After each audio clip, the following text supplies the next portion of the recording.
What if Rik, Vivian and Neil survived being blown up by a London bus, and Rik decided to become an actor, Vivian changed his name to Eddie and scrounges off Ricky's non-existent showbiz salary by pretending to be his bodyguard, and Neil cut the hair off his head and the lentils off his shopping list and became the prick's agent?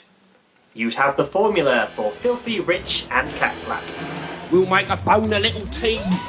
The financial artist, the theatrical artist, and the piss artist.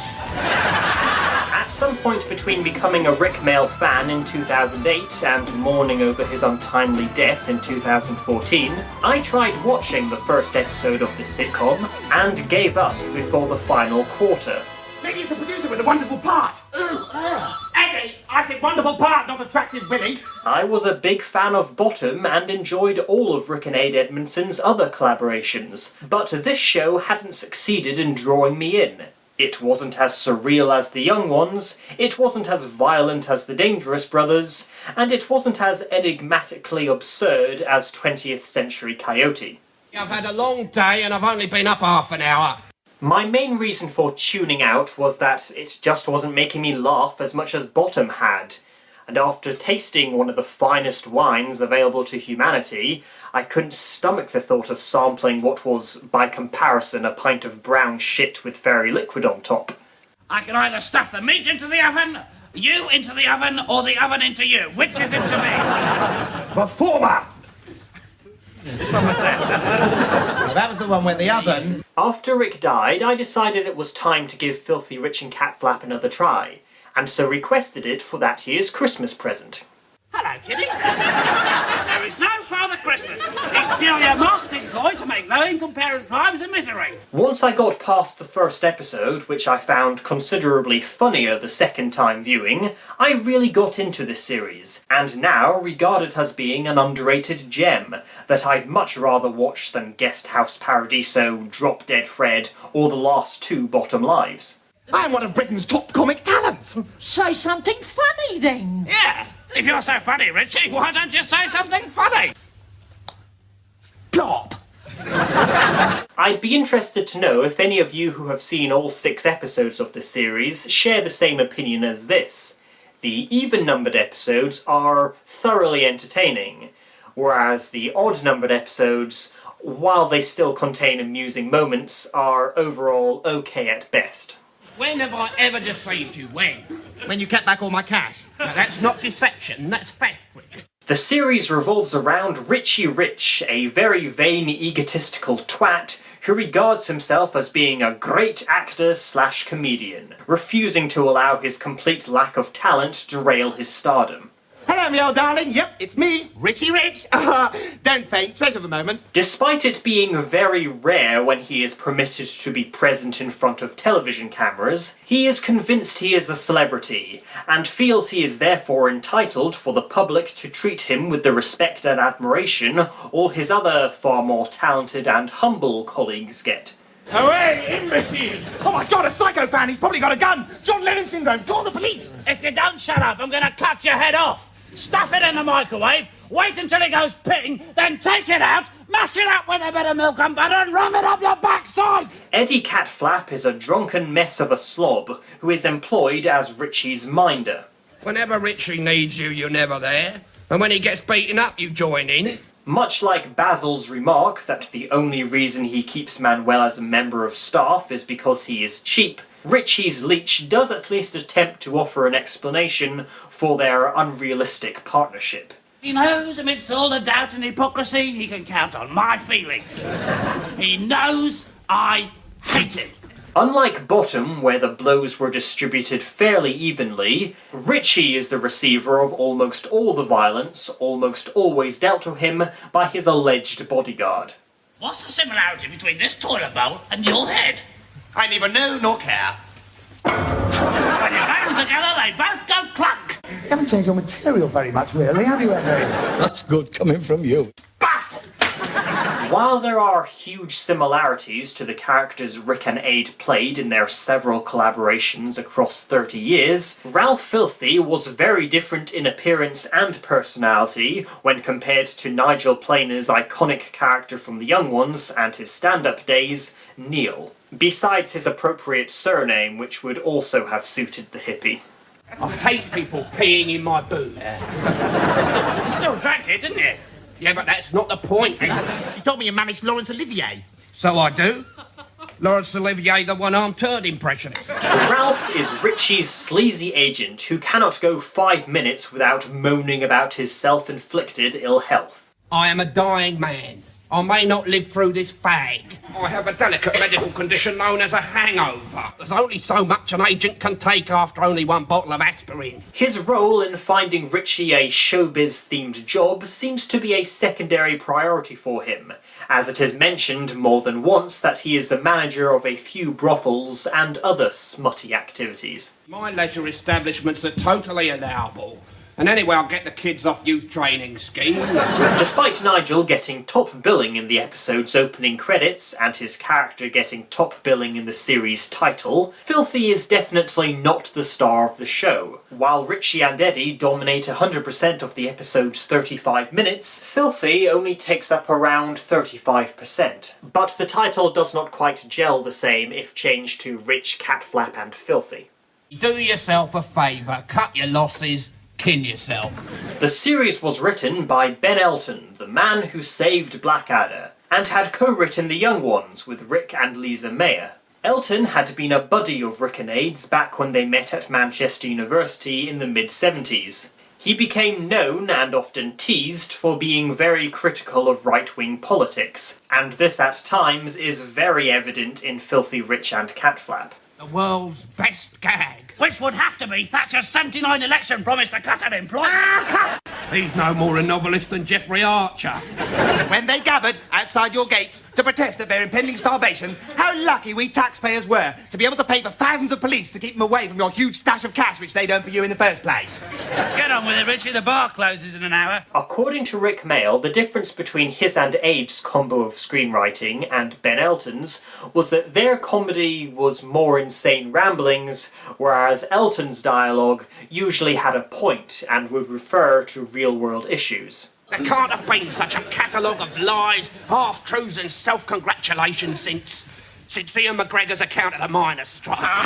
The credits state that additional material was added by Rik Mayall. This could explain why each episode is 5 minutes longer than your average sitcom.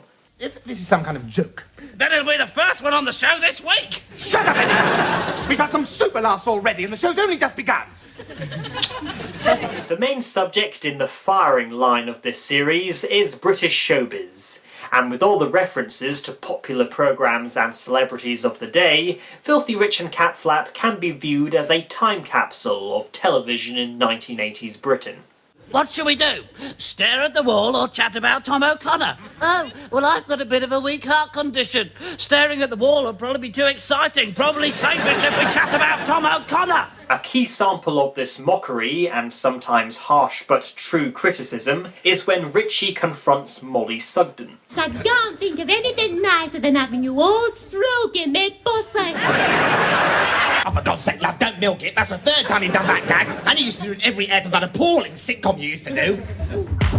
The comedian who seemed to get served with the most lashings of criticism by Eddie was Jimmy Tarbuck, Richie's showbiz idol, who despite never appearing was seen in every episode via a portrait on the wall of the flat.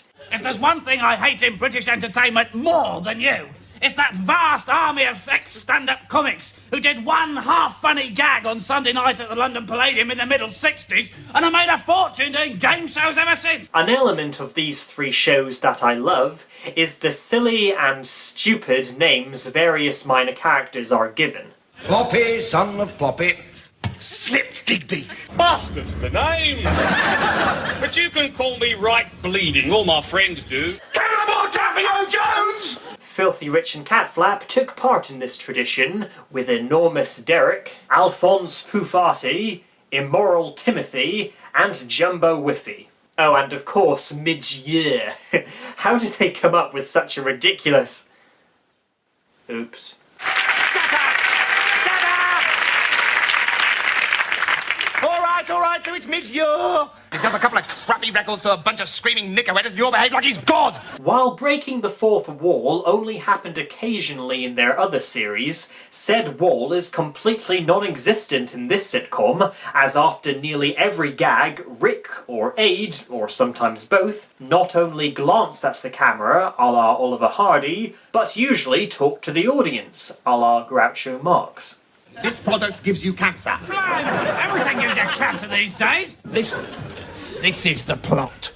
Ooh, careful, Eddie, you'll get grabbed by the dick. Ooh, we really didn't get arrested by the store detective viewers. It was just a pun we were doing. Filthy Rich and Catflap was directed and produced by television producer and director Paul Jackson, who was chiefly responsible for bringing the young ones to life. Its opening and closing theme tunes were created by Peter Brewis, who also composed music for Spitting Image, The Young Ones, The Lenny Henry Show, and Not the 9 O'Clock News. The series contained 3 catchphrases. I'll never get it all in. Sounds a bit rude. I dug out the old ballpoint. I hope I give you a really hard one and don't say In addition to Eddie saying this line practically every 5 minutes, it was used as the title of a game show in episode 2. The second catchphrase involves the flat, low-pitched quack of a doorbell, which, once rung, prompts every character in the room to fan their backsides. And finally, whenever Ralph Filthy makes a phone call, he is put on hold. Yes, I can hold. Yes, I can hold. Despite the constant use of this gag, it would only ever receive an awkward titter from the audience. We shall have to think of something else. Brilliant! The first episode aired on the 7th of January 1987. Other television debuts that day were the quiz show Sporting Triangles and a children's show Creepy Crawlies. The main plot of the episode is that a young woman is claiming Richie has fathered her child, and thus wishes to extract some benefits from the Z-list celebrity. Are you going to breastfeed it? Not at the moment, no. I think you should. Go on, pop one out. On top of this, Richie accidentally murders a few milkmen, in a manner similar to the popular gas man incident. What are we going to do about the corpse? Bang it in the cupboard and blame someone else. That's brilliant. Members of this episode's cast worth mentioning were Carry On Gone Sexual's Barbara Windsor, You lying scoundrel! Lee Corns, who in addition to minor roles in Blackadder and The Young Ones, played the recurring barman of Bottom's Lamb and Flag, Dick Head. Do you have any idea how difficult efficient waste disposal is? Bloody! That is how difficult. Helen Lederer would reprise her role of a nurse in Bottom, and also played... I am Natasha. One of the milkmen was Rupert Bates. We would later see more than we wanted to of him when he played a crazed flasher in Bottom. Michael Redfern reprised his role as a policeman from The Young Ones, and besides the 3 stars, is actually the only actor to appear in more than 1 episode of this series, as he played an officer of the law in 4 of the 6 episodes. Are you coming quietly, sir? No, it's just the way I walk. In episode 2, after getting considerably freaky in their dressing room, Richie is blackmailed by the pop music group The Nolan Sisters. Get off the set while we do our song. But we don't want you to do the song. We only had you on the programme because you used to wear those tight disco pants and you don't even wear them anymore. To raise enough cash, Eddie pretends to be a modern art artist, which succeeds in impressing the fellow hit comedy double act of the day, Stephen Fry and Hugh Laurie. It gives me enormous pleasure to sit on bathtubs. Other famous faces include Chris Barry as the very stressed out TV director, Shut him up!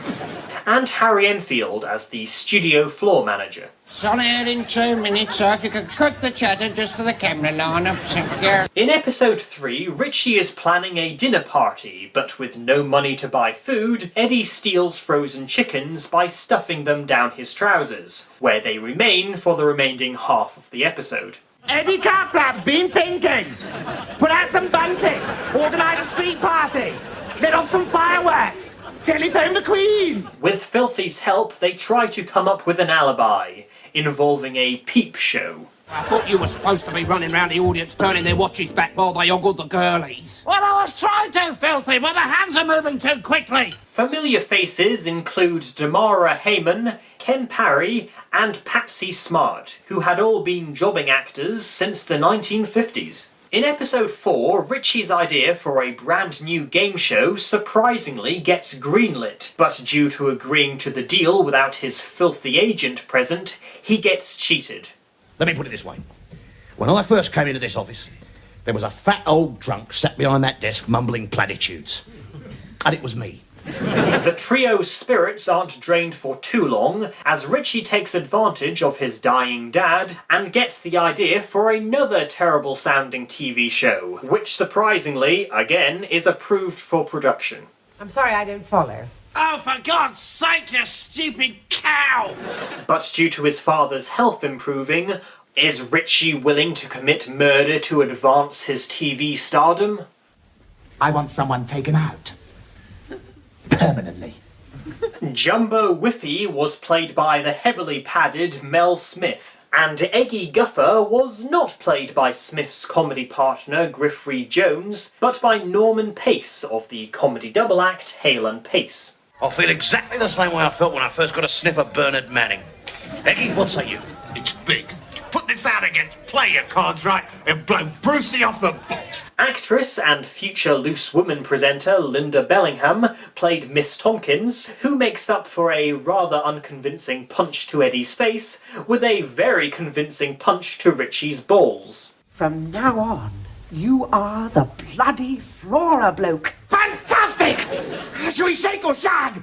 And the shopkeeper was played by Secret Army regular Ron Pember. If I wanted to kill one, say, very big rat. How big a rat?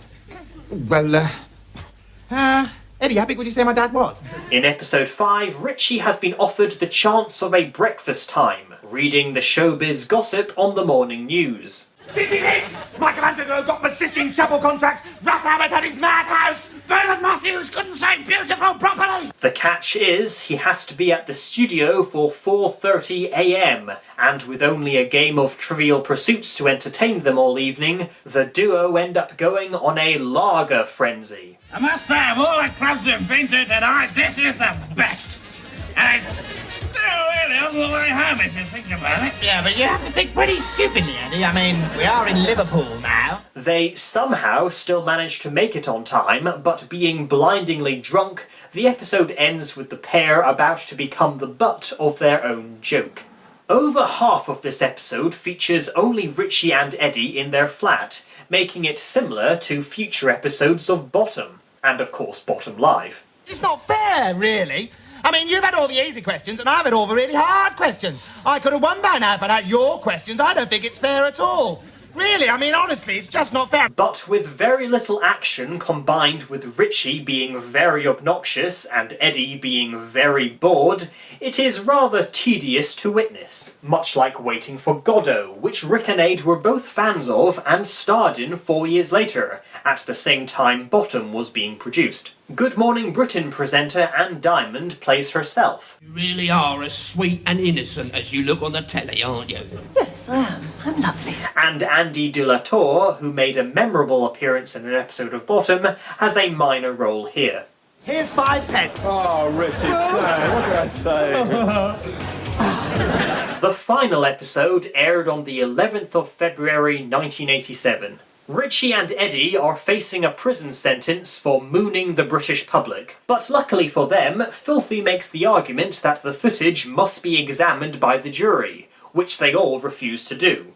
I have no option but to offer the defendants a conditional discharge. Unluckily for Filthy, the judge pins the blame for the crime on him and sentences the dodgy agent to be hanged. Still, we're all right, so sod him. Yeah. As Richie has been banned from taking part in performing arts, he and Eddie briefly consider becoming pickpockets. This leads to a small section of missing material where the two sing a few songs from the musical Oliver that was cut out of the programme's home media releases for copyright reasons. It's love. This world once counts in the bank. After some consideration, we can say, consider yourself. Deciding to join the scum and become paparazzi-style journalists, Richie and Eddie attempt to blackmail singer mid-year. You know that things like this don't harm stars like you and I anymore. In fact, a bit of scandal's actually quite good for the career. Meanwhile, Filthy is saved thanks to another broken fourth wall, and the team carry out their master plan. Blackmail every single person in British show business except for Richie, forcing the TV, theatre, radio and film executives to hire him. I suppose there is some microscopic evidence for all these allegations. I mean, we only need the tiniest crumb, but we got to have something. Yes, Mr. Walker, it's all completely and utterly true. The plan works perfectly, meaning for once in all of Rik Ade's work, this tale has a happy ending. Well, happy for Richie anyway. Character actor John Bird of Bremer Bird and Fortune fame played Dingo Waka, a parody of Rupert Murdoch. I'm not interested in women over 25 unless they're lovable grannies. Now, don't argue with me about this. I see our whole budget coverage as a 6-tit story, maybe even 7. And John Wells played the judge. You do yourself no good service with this spineless grovelling. Desist, I say, or it may be the worse for you. Blimey, he's milking it a bit, isn't he? A question on many fans' minds is, did they intend to make more than one series of the show? Although Filthy does joke about surviving his hanging purely so he could be in Series 2, during the credits, Eddie demolishes the fourth wall by knocking down the set, while Filthy leaves for Rio de Janeiro. Catflap? Yeah. Was any more recorded apart from the 6 episodes that we learned? No secret Filthy Catflap. They made an announcement at the end of the first series saying, and Filthy Richard Catflap will be back next year. And we were very surprised by that. The series that set about to ridicule, nay destroy, the subject of light entertainment very appropriately ends its final shot with Eddie smashing a TV screen. Oh, I'm stretched on the rock of my own genius! Rik Mayall was apparently quite embarrassed that Filthy Rich and Catflap failed to make the same impact the young ones did, which could be the reason why he and Ben Elton never collaborated again. What a nice story. Is it relevant? Released via 2 VHS tapes in 1993 and 94, this series has surprisingly been released on DVD twice. In 2004 via the company Playback, and again in 2012 by Acorn Media to mark its 25th anniversary.